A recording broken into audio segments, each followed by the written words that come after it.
Bonjour à tous et bienvenue dans Demain vous appartient, votre émission sur la série de TF1. Nous allons revenir sur les événements de la semaine écoulée où en fait il ne se passe on va dire pas grand chose au niveau des intrigues parce que c'est vraiment la grotte qui est au centre de tout avec nos héros qui sont bien évidemment coincés à l'intérieur depuis un moment. Sinon, à part l'enterrement de Veiva, la seule chose qui occupe les épisodes, c'est la promotion de Ici tout commence, puisque les personnages, il leur arrive de plus en plus de choses. Il y a des pistes scénaristiques qui sont dévoilées voilà, pour être mieux exploitées plus tard. Les épisodes, ça dure toujours une demi-heure. Même quand on ne nous parle pas d'ici tout commence, c'est bien, ça a vraiment augmenté la durée des épisodes. Vendredi, voilà, c'était encore et toujours une demi-heure. Bon, même si vous ne voyez pas les nouveaux héros, il y a toujours les anciens. Voilà, tout cela se prépare. Nous allons donc revenir sur le résumé de la semaine en images. Donc, nos héros sont toujours dans la grotte, séparés en deux groupes. Alors nous avons vu Georges recevoir une pierre sur la jambe. Victoire et Judith ont réussi à le dégager, mais c'est pas pour autant que ça va puisque sa jambe a perdu toute sensibilité. Et Victoire n'a pas le temps de se reposer non plus parce que comme Judith elle est diabétique, Victoire s'en aperçoit, alors il faut qu'elle boive beaucoup d'eau. Le problème c'est que c'est assez limité, alors ça ne va vraiment pas bien pour eux. Pour votre groupe, ça pourrait aller mieux, mais il y a surtout un énorme problème, et il a un nom, c'est Ben. En effet, celui-là, qu'est-ce qu'il fait pendant que tout le monde dort? Il prend la bouteille d'eau et il la vide. Il n'a même pas pris ça pour lui. On aurait pu le blâmer d'avoir été égoïste, mais ça aurait été mieux que de faire un tel gaspillage. Non, c'est un sale gosse, il n'est absolument pas réaliste. Tout ça pour que ça retombe sur Clémentine parce qu'il va été vider la bouteille d'eau. Ce qu'il faut surtout penser, c'est qu'ils sont coincés là-dedans, tous dans le même bateau. Alors Clémentine, il veut lui nuire, sauf que le truc, c'est qu'ils risquent de tous y rester. Ils ont trouvé la solution de boire de l'eau qui tombe, même si c'est pas terrible, c'est buvable. Heureusement, Amanda elle a réussi à sortir grâce à un trou, mais ça s'est effondré derrière elle. Elle était la seule à être dehors, mais pas en état d'aller chercher de l'aide. Heureusement, Avette se passait par là. Après avoir bien merdé durant le mois dernier, enfin il se montre acharné, impliqué, et ça a payé puisque c'est lui qui a retrouvé Amanda, ce qui permettra de redorer son blason auprès de Chloé. Bien sûr, il faut attendre que Judith soit sortie de là, mais au moins il y a eu une avancée. Puisque du coup, les secours sont arrivés sur place, ils ont réussi à envoyer un petit robot à l'intérieur, alors comme ça ils ont retrouvé les 4 membres de ce groupe. Alors à part Ben, tous les autres sont ravis. Non, Ben se dit, ah zut, je pensais que ça avait duré encore un moment. S'il espérait se débarrasser de Clémentine, en disant on mange la seule femme du groupe. Bon, ils ne sont pas encore sortis puisque le chef des pompiers a dit il va falloir creuser.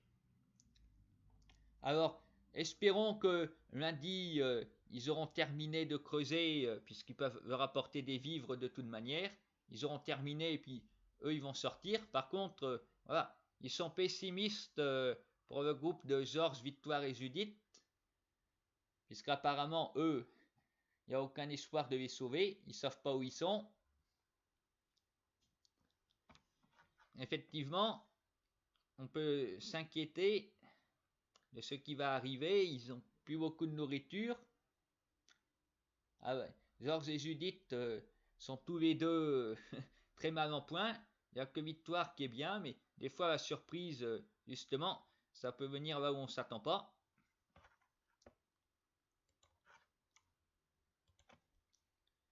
Sinon, cette semaine aura été marquée par l'enterrement de Veiva. Et ça a été assez incroyable, mais Nour et Samuel se sont rapprochés puisqu'elle a finalement accepté qu'il vienne à l'enterrement. Après, elle lui rapporte les souvenirs. Alors qu'avant, ils ne s'entendaient pas, et maintenant que Veiva n'est plus là, voilà qu'ils s'entendent.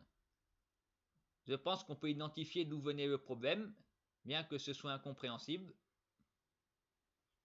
À quoi qu'ils c'était tous des égoïstes, au lieu de la partager, ils préféraient en avoir l'exclusivité, et puis voilà où ça mène. Il y a quelque chose qui m'a aussi étonné lors de cet enterrement, c'est l'absence de Timothée. Parce que lui qui était avec nous avant, je pensais qu'il serait venu la soutenir, ben non, on n'a pas vu Timothée. Bizarre, bizarre. Incompréhensible, ça aussi. Mais je vais vous dire le fond de ma pensée. Le plus incompréhensible, c'est avant tout la mort de Veiva, parce que la cause a été évoquée, mais n'a pas été montrée. Alors, vraiment, sa mort est assez anecdotique, parce que ça ne sert pas à l'intrigue, voilà. Ils auraient pu encore se dire, bon, Veiva, on va l'envoyer dans la grotte, on va la tuer dans la grotte. Là, au moins, ça aurait été important.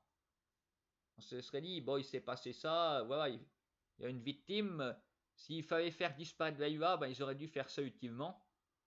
Après, je sais, tout cela est tourné d'avance. Alors, s'ils ont décidé après de se débarrasser de Veiva, bon, ben, ils n'ont pas pu le faire dans la grotte, ils l'ont fait autrement. Mais je pense que ça aurait été une belle mort, parce que là, bon, la mort ne sert pas à grand chose. C'est triste, mais c'est pas intense.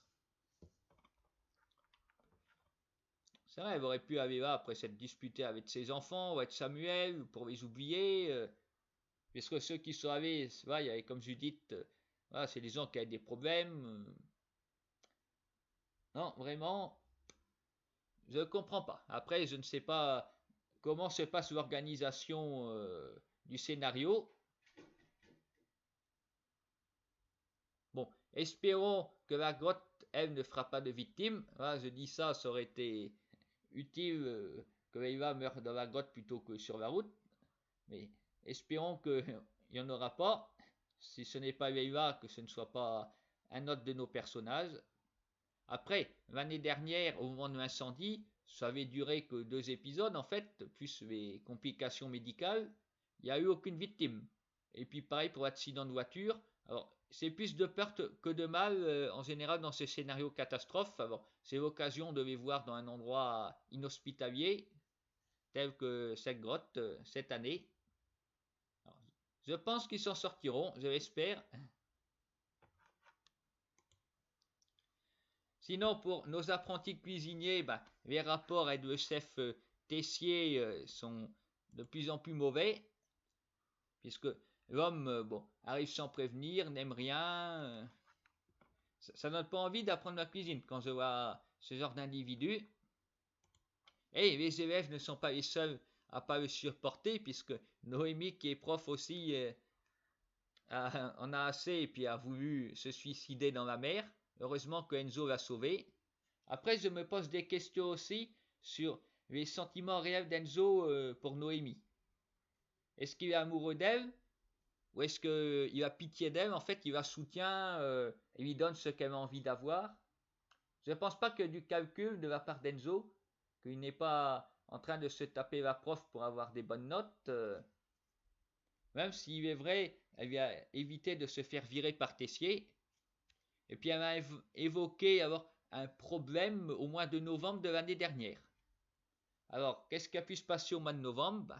Je pense qu'on en saura plus voilà, quand on sera au mois de novembre, que nous aurons un petit peu plus sans doute de références, d'indices sur tout ça.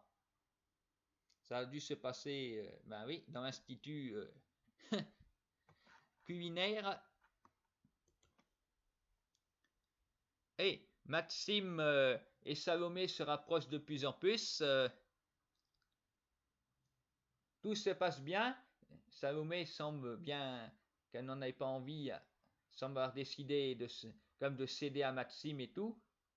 Et alors, ce qui est bizarre, c'est quand il annonce qu'il va passer le concours de l'institut, là, elle s'énerve et elle part. Vraiment, Salomé est un personnage très ambigu, parce que dès sa première apparition, elle avait l'air très gentille. Voilà, elle se rapproche de Maxime, et puis un pas en avant, un pas en arrière, toujours. Là, voilà, c'est un visage carrément énervé. Alors, on se demande, oui, bon, apparemment, ce serait pour sa carrière. Anaïs le dit aussi, elle se laisse pas draguer d'habitude. Alors, c'est pour sa carrière qu'elle fait ça. Seulement la carrière, ce n'est pas pour un secret lié à l'institut, parce qu'on pourrait penser que Anaïs connaîtrait ce secret. Non, surtout que Salomé est en première année, il me semble. Alors, à moins que ce serait une espèce de maladie mentale, elle serait bipolaire. Vraiment, c'est un personnage, voilà, qui se révèle plus intrigant, alors qu'au début, on n'aurait pas soupçonné ça. Nous aurons vu Auguste aussi, dont la santé est de plus en plus fragilisée. Mais au moins, ça a décidé Rose à accepter de travailler avec lui avant qu'il soit trop tard. Elle veut profiter des derniers moments avec son père.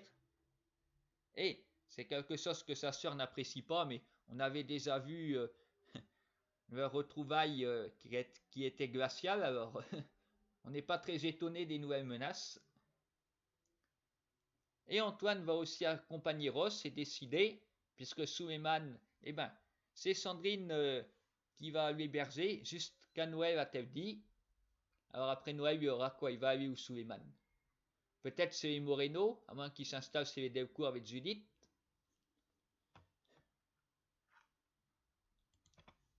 Voilà, nous verrons bien qu'est-ce que ça a donné. En tout cas, oui, il y a vraiment pas mal de pistes scénaristiques pour nous donner envie de regarder ici tout commence. Bon, évidemment, la santé d'Armand et les mauvais rapports de Rose avec sa sœur. Le secret commun à Noémie et Tessier. Voilà. Ce que peut bien avoir en tête Salomé. Maxime qui prépare activement les deux épreuves. Voilà, en plus, les héros de Ici tout commence, ça va être leur dernière semaine dans la série. Après, ils vont partir. Alors, j'espère que comme moi, vous les appréciez et que vous aurez un petit coup de cœur de les voir partir. Et dans ce cas-là, vous pourrez compenser le manque en regardant la série. Je vous rappelle alors que la date du premier épisode, c'est le lundi 2 novembre. Ce sera juste avant Demain nous appartient. Mettez bien cela sur votre agenda. Je vous souhaite une bonne semaine à tous et rendez-vous le week-end prochain pour une nouvelle analyse.